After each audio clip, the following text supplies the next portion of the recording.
안녕하세요. 나무아카데미입니다. 이번 영상에서는 2022학년도 EBS 스노특강 문학 개념학습 3강 겨울의 환이라는 작품에 대해서 보도록 할게요. 이 작품은 1인칭 주인공 시점의 현대소설이에요. 제시된 지문을 통해서는 알 수 없지만 이 작품은 당신의 권유에 나가 응답하는 서간체 형식을 취하고 있는 작품입니다. 산문 같은 경우에는 수특 교재에 실린 작품이 수능에 연계되어 출제된다고 해도 똑같은 부분이 출제되진 않죠.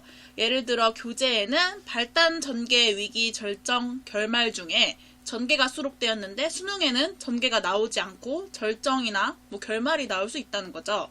따라서 산문은 전체 줄거리를 파악하는 것이 정말 중요합니다. 전체 줄거리를 모르고 지문을 보는 것과 줄거리를 아는 상태에서 지문을 보는 것은 다르죠. 따라서 전체 줄거리는 반드시 보셔야 해요. 그리고 인물들의 특성과 관계도 정리해야겠죠. 우선 전체 줄거리를 먼저 읽은 후에 본문을 읽어볼게요. 언젠가 당신은 제게 나이 들어가는 여자의 떨림을 한번 써보라고 말하셨습니다. 라는 문장을 시작으로 서술자는 43세 나이에 들어서 여성으로서의 자신의 존재를 자각하게 되었음을 고백한다. 외할머니와 어머니에 대한 회상을 바탕으로 자신의 현재 생이 지니는 의미에 대한 질문을 던지면서 서술자는 과거에 이해하지 못했던 어머니의 행동을 이해하고 이를 포용하게 된다. 이제 서술자는 자신에게 남은 것은 결핍된 것으로서가 아닌 베풀어야 할 것으로서의 사랑임을 깨닫는다. 그녀가 말하는 따뜻한 밥상이라는 것도 그리고 다시 만난 옛날 이웃동무인 당신에 대한 애틋한 정도 모두 이 사랑으로 연결된다. 40을 넘은 여자가 가질 수 있는 그 깊은 사랑이야말로 소설의 서두에서 말한 나이 들어가는 여자의 떨림의 실체라고 할 수 있을 것이다. 이 작품에서 뚜렷한 갈등 관계는 나타나지 않고 있죠. 서술자가 삶의 의미를 깨닫는 과정이 나타나고 있습니다. 그러면 본문을 보도록 할게요. 늙어가는 사람의 떨림이란 좀 어색하지 않습니까? 늙어가는 사람의 떨림이라기보다 늙어가는 여자의 떨림이란 말이 훨씬 자연스러운 것이고 보면 제가 스스로를 언제나 사람이라고 느끼던 것에서 저의 성을 찾아 여자가 된 것이 그 자각이 이제라도 기쁨으로 다가오기도 합니다. 기쁨이라고 서술자의 정서가 직접적으로 드러나 있네요. 여기서 기쁨이 뭐에 대한 기쁨이냐면 자신의 정체성을 구체화한 데에 대한 기쁨이죠. 그리고 이 부분을 통해서 경어체를 사용하고 있다는 것을 알 수 있습니다. 서술상의 특징을 묻는 문제, 경어체나 서리적 표현이 나올 수 있겠죠. 그러므로 저는 비로소 여자에 눈 떴다고 할 수 있겠습니다. 그리고 그 자각이 나 하나에서 머무는 것이 아니라 내 어머니와 할머니, 이분들은 내가 실제 보았던 인물들이고 말로만 들었던 증조 할머니, 그리고 더 거슬러 올라가 선조 여자들까지도 생각해보게 되고 인맥을 통해 면면이 흐르는 여자로서의 숙명 같은 것도 감지하게 되었습니다. 여성의 정체성에 대한 자각이 자신에 대한 것만이 아니라 모든 여자에 대한 것임을 알 수 있죠. 그리고 잦은 쉼표의 사용이 나타나고 있어요. 이렇게 잦은 쉼표의 사용은 긴 문장을 끊어 리듬감을 주는 효과도 있고 인물의 심리를 섬세하게 드러내는 효과도 있어요. 그 대신에 문장이 좀 길죠. 한 문장이 만연체 문장을 취하고 있다는 것도 확인할 수 있겠네요. 이렇게 여성으로서의 자신의 존재감을 자각합니다. 그 다음 자궁을 가진 여자로서의 숙명감, 아버지가 아닌 아버지가 아닌 어머니로서의 모라는 의미, 결연히 인생과 마주한 여자로서 서야 하는, 또한 그 중에서도 동양의 여자, 소나무가 크고 있는 지역의 여자, 이런 의미들이 밀려오는 것입니다. 자신의 정체성을 동양의 여자로까지 확대하여 인식하고 있어요. 인식의 확대가 나타나고 있죠. 우리 이 강에서 봤던 우리 동네 구자명 시에서도 인식의 확대가 나타난다고 할 수 있죠. 구체적인 대상인 구자명 시에서 보편적인 대상, 여자 전체로 인식의 확장이 나타났었죠. 이렇게 작품들을 하나씩 읽어가면서 내가 전에 봤던 작품과 지금 내가 보고 있는 작품의 공통점과 차이점을 바로바로 떠올릴 수 있어야 돼요. 수능에서는 이렇게 단일 작품만 나올 수도 있지만 나 이렇게 엮어서 나올 수가 있죠. 수능뿐만 아니라 학교 시험에서도 충분히 그렇게 나오기 때문에 이런 연습을 꼭 해보셔야 합니다. 그 다음 읽어볼게요. 그것은 복받을 만한 서구의 자연, 그리고 그들의 깨어있는 문화가 만들어 놓은 개인주의. 저는 한때 그 개인주의에 공감하고 그를 따르려 했습니다만 서구의 개인주의와 동양의 미덕과는 어쩔 수 없이 다를 수밖에 없다는 그런 깨달음이 망연히 그러나 어떤 확신감을 가지고 다가오는 것입니다. 우리가 서양에서만 보던 서양의 잣나무와 솔바람을 품어안는 소나무와는 다를 수밖에 없다는 자각. 우리가 이 시간 그리고 동양권인 이 공간 속에 태어났다는 것은 하나의 운명이기도 하지 않겠습니까? 서리적 표현이 또 나오네요. 그리고 여기서 서양과 동양은 어쩔 수 없이 다를 수밖에 없다라고 말하고 있죠.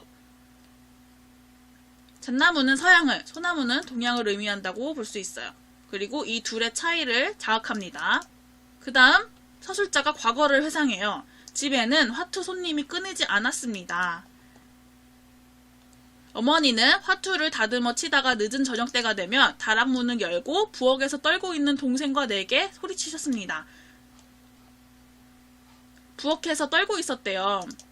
어머니가 아이들을 제대로 보살피지 않았다는 것을 짐작할 수 있겠죠. 다락문을 열어야만 부엌에 그 소리가 잘 들리기 때문입니다. 얘 가해야, 왜 아침에 먹던 된장찌개 있잖니? 거기다 된장을 한 숟가락 떠다가 더 풀고 두부 한 모 썰어놓고 마늘 다져놓고 보글보글 끓여라. 그리고 멸우치도 좀 집어넣어라. 그래서 밥하고 상을 차려서 좀 가지고 들어와라. 김치는 새 것을 썰어라. 라고선 자신의 딸한테 밥상 차려오라고 말하는 거죠. 그래서 이 말을 듣고선 부뚜막에서 졸듯이 쪼그리고 앉아 연탄 냄새를 맡고 있던 동생과 나는 몸을 일으켜서 엄마가 시키는 대로 막숟가락과 양재기를 하나 가지고 된장을 풀어 어두워진 장독대로 더듬어 갑니다. 그때 우리가 느낀 것은 손님 앞에서 큰 소리로 부엌에다 대고 소리치는 교사까지 지낸 어머니의 교양에 대한 반감이었을까요? 더구나 신비감도 없이 아침에 먹던 된장찌개에다가 라고 서슴없이 말하는 것은 정말 싫은 기분이었습니다. 그리고 무엇보다 불을 뗀 방이라고는 화투 치는 방뿐인데 아이들이 있을 곳이 없는 데에 대한 배려는 어떻게 되는 것인가. 그런 감정들이 뒤엉켜 있었을 것입니다. 엄마가 이렇게 말하는 것을 통해서 지금 서술자가 나는 엄마의 이 말이 너무 싫었다 라고서 말하고 있는 거죠.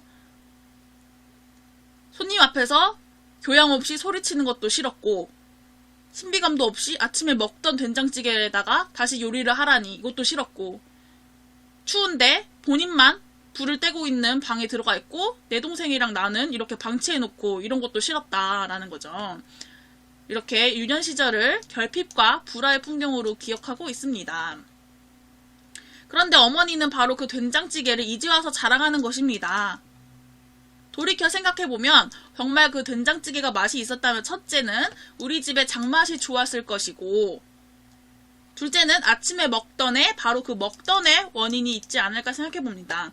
한번 끓였던 것에다 다시 끓이면 그만큼 재료가 여러가지 많이 들어간 결과가 되고 아울러 푹 달구어진 맛이 우러나올 수 있기 때문입니다. 즉 글쓴이는 어머니의 된장찌개가 맛이 있었다면은 어머니가 음식 솜씨가 좋아서가 아니라 장맛이 좋았거나 재탕을 해서 맛이 우러나왔기 때문이라고 말하고 있는 거죠. 여기서 된장찌개의 의미가 출제될 수 있습니다. 숭탁한 교재에서도 출제됐는데 앞에서도 나왔죠. 된장찌개. 된장찌개를 통해서 나는 엄마한테 거리감을 느끼게 됐고 엄마는 이 된장찌개를 자랑하고 있어요. 즉 이 된장찌개는 어머니가 자신의 음식 솜씨를 자랑하는 근거도 되는 거죠. 그 다음 읽어볼게요. 돌이켜보면 어린 시절 항상 음식에 대한 아쉬움을 품고 지냈던 것 같습니다. 즉 된장찌개의 가장 생명이라고도 할 수 있는 마지막에 파를 썰어 넣는 일이 되게 빠져 있었습니다. 다시 말하면 어머니의 음식에서 항상 그 파와 같은 부분이 빠지는 것입니다. 글쓴이는 어머니의 음식에서 결핍감을 느꼈어요. 따라서 된장찌개는 나에게 결핍감과 관련된 소재이기도 하죠. 어머니는 왜 후춧가루와 파와 같은 부분을 생략했는가? 가난했던 탓일까? 그 당시는 전우로서 모두들 대강 그냥 끓여먹고 살던 시절이었다고 생각해보려 해도 그 후 이웃집이나 친구들 집이 그런 것들을 점점 갖춘 생활로 변해감에 비해 우리 집은 항상 그대로였습니다. 오히려 점점 더 빛을 잃은 뭉뚱그려진 음식이었습니다. 서술자는 어머니의 음식에서 결핍감을 느낀 이유에 대해서 생각하고 있어요. 친구들의 집과 우리 집의 상황이 대비되었다고 말하고 있죠. 어머니의 자랑을 제가 시큰둥하게 넘기게 되는 것은 바로 그런 까닭입니다. 어머니의 음식이 서로 맛있었다 하더라도 그것이 늘 우리에게 먹게끔 해주었던 그런 따뜻한 밥상은 아니었다는 인상 때문입니다. 누구나 늘 따뜻한 손길 같은 것을 그리워하고 있듯이 누구나 다 바로 그 따뜻한 밥상을 그리워하고 있을 것입니다. 나가 어머니의 음식에서 느끼는 결핍감은 유년 시절 어머니의 보살핌에 대한 갈증과도 연관되어 있음을 알 수 있죠. 앞에서 봤듯이 나의 엄마는 아이들을 방치해놓고서 아이들한테 그냥 된장찌개 재탕해서 먹어라 라고 말하고 있잖아요. 따뜻한 밥상을 차려주지 않고. 유년 시절 나는 어머니의 보살핌을 제대로 받지 못했어요. 하루 종일 그림자처럼 조용히 일만 하고 있는 여인, 조용히 묵묵히 끝도 없이 일을 하고 있는 여인, 아플 때 와서 손을 얹어주고 물을 떠다주고, 그리고 매일매일 밀물처럼 닥쳐오는 세 끼의 밥을 따뜻이 먹게끔 차려주는 여인이 빛이 옵니다. 대부분의 옛 여인의 모습이 그랬을 것입니다. 어린 시절 기억에 떠오르는 할머니가 그랬으므로 실제 제가 본 생생한 여인의 모습으로 다가듭니다. 하지만 어머니와 저는 그런 여인이 아니래요. 어머니와 나, 그리고 할머니가 대조되는 거죠. 그런 여인이 아닐 뿐더러 오히려 밥상을 깨부수는 힘을 가지고 있지 않은가 하는 솔직한 두려움을 느낍니다. 아니, 깨부순다는 표현이 너무 과격하다면 언제까지나 부엌과 밥상에 친해지지 않는다고 할까요? 부엌에서 찬바람 같은 것이 돈다고 할까요? 서술자는 유년 시절 엄마에게 거리감을 느꼈어요. 그런데 이제 엄마에게 동지감을 느끼고 있어요. 과거에 이해하지 못했던 어머니의 모습을 포용하고 이해하게 됩니다.